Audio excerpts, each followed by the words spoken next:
Hi all, ഇന്ന് നമ്മുടെ ഇപ്പോൾ ഉള്ളത് ജർമ്മൻ പബ്ലിക് യൂണിവേഴ്സിറ്റിയിൽ അഡ്മിഷൻ കിട്ടിയ മാർച്ചിൻ്റെ പേരൻസ് ആണ്. നമുക്ക് വെൽക്കം ചെയ്യാം.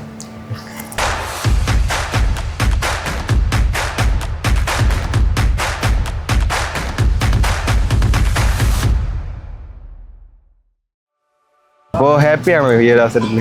വളരെ ഹാപ്പിയാണ്. ആരുടെ ഡിസിഷൻ ആയിരുന്നു ഹയർ സ്റ്റഡീസിനെ അബ്രോഡ് അയക്കണം എന്നുള്ളത്? ഞങ്ങൾക്ക് ബാച്ചിലേഴ്സ് കഴിഞ്ഞിട്ട് അബ്രോഡ് അയക്കണം എന്നൊരു ഐഡിയ ഉണ്ടായിരുന്നു.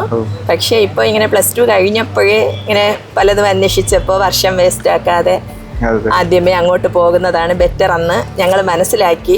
അപ്പോൾ ഇതിനു വേണ്ടി ഒരു ശ്രമം നടത്തിയതാണ്. അപ്പോൾ പിന്നെ സ്കൈ ഹോക്കിനെ കുറിച്ച് അറിയാൻ പറ്റി. സ്കൈ ഹോക്കിനെ സമീപിച്ചു. ഞങ്ങൾ വേറെ ഒരു ഏജൻസിയിലും പോയിട്ടില്ല, നേരെ സ്കൈ ഹോക്കിൽ തന്നെയാണ് വന്നത്.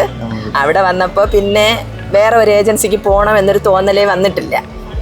അത്ര നല്ല സർവീസായിരുന്നു. നല്ല സർവീസാണ് അവിടെ നിന്ന് അവർ പ്രൊവൈഡ് ചെയ്തിട്ടുണ്ട്. പ്രത്യേകിച്ച് Arjun sir, Pranav sir, Sharan sir എല്ലാവരിൽ നിന്നും നല്ലൊരു അപ്രോച്ചാണ് ഞങ്ങൾക്ക് കിട്ടിയിട്ടുണ്ടായിരുന്നത്. അപ്പോൾ എത്ര സമയം എടുത്തു ഈ പ്രോസസ്സിങ്ങിനായിട്ട് നിങ്ങൾ വന്നിട്ട്? ഞങ്ങൾ ഇപ്പോൾ ഏപ്രിൽ മാസത്തിലാണ് സ്കൈ ഹോക്കിൽ വന്ന് കോൺടാക്ട് ചെയ്യുന്നത്. അപ്പോൾ ഉടനെ തന്നെ അവർ ജർമ്മൻ ലാംഗ്വേജ് ക്ലാസ് അറ്റൻഡ് ചെയ്യാനായിട്ടുള്ള ക്രമീകരണം ചെയ്തു. IELTS, APSൻ്റെ കാര്യം പറഞ്ഞു. ഇങ്ങനെ വേണ്ടുന്ന എല്ലാ നിർദ്ദേശങ്ങളും അവർ തന്നു. അവർ തന്ന നിർദ്ദേശങ്ങൾ അനുസരിച്ച് ഞങ്ങൾ മുന്നോട്ട് പോയി. അത് മാത്രമല്ല, ഇടയ്ക്ക് ഇങ്ങനെ ഒന്ന് ഡിലേ ആയി പോകുമോ എന്ന് തോന്നുമ്പോഴെല്ലാം ഞങ്ങൾ അവരെ സമീപിക്കുമ്പോൾ അവർ കുറച്ചുകൂടെ ഫാസ്റ്റായിട്ട് കാര്യങ്ങൾ ഞങ്ങളെക്കാളും ഒരുപടി മുമ്പേ അവർ കാര്യങ്ങൾ ചെയ്തു എന്ന് വേണം പറയാനുള്ളത്.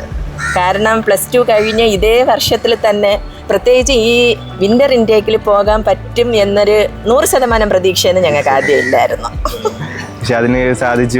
ഞങ്ങളിപ്പോൾ നിൽക്കുന്നത് തന്നെ ട്രിവാൻഡ്രം ഡൊമസ്റ്റിക് എയർപോർട്ടിലാണ്. ഞങ്ങൾ മാർച്ചിന് യാത്ര അയക്കാനായിട്ട് എത്തിയിട്ടുള്ളതാണ്. അപ്പോൾ എന്തുകൊണ്ടാണ് നാട്ടിലെ ഡിഗ്രി ചൂസ് ചെയ്യാതെ അബ്രോഡ് ചൂസ് ചെയ്തത്? അത് ഞങ്ങൾ അങ്ങനെ ഒരു തീരുമാനത്തിൽ വരാൻ കാരണം, ഞങ്ങൾ പല കുട്ടികളെയും ഇവിടെ നിന്ന് ബാച്ചിലേഴ്സ് എടുത്തിട്ട് അബ്രോഡിൽ പോകുന്നതായിട്ട് അറിയാം.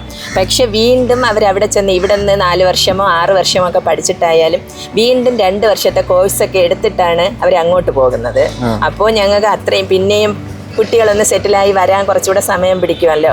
ആ ഒരു ഉദ്ദേശത്തിലാണ് ആദ്യമേ ബാച്ചിലേഴ്സിനെ ജർമ്മനിയിലോട്ട് അയക്കാം എന്നൊരു തീരുമാനത്തിലെത്തിയത്. അപ്പോൾ ഞങ്ങളെ വിശ്വസിച്ചാലും ഒരുപാട് നന്ദി, ഒരുപാട് സന്തോഷം.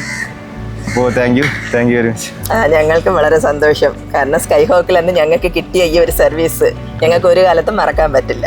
അത്ര നല്ല ഒരു സർവീസാണ്. അത് ഞങ്ങൾ അവിടെ എന്തുദ്ദേശത്തോടു കൂടെ വന്നോ അത് ഞങ്ങൾ പ്രതീക്ഷിച്ചതിനേക്കാളും വളരെ പെട്ടെന്ന് ഞങ്ങൾക്ക് എല്ലാവരും അത് സഹകരിച്ച് നടത്തി തന്നു. അതിന് പ്രത്യേകിച്ച് നന്ദി. Thank you.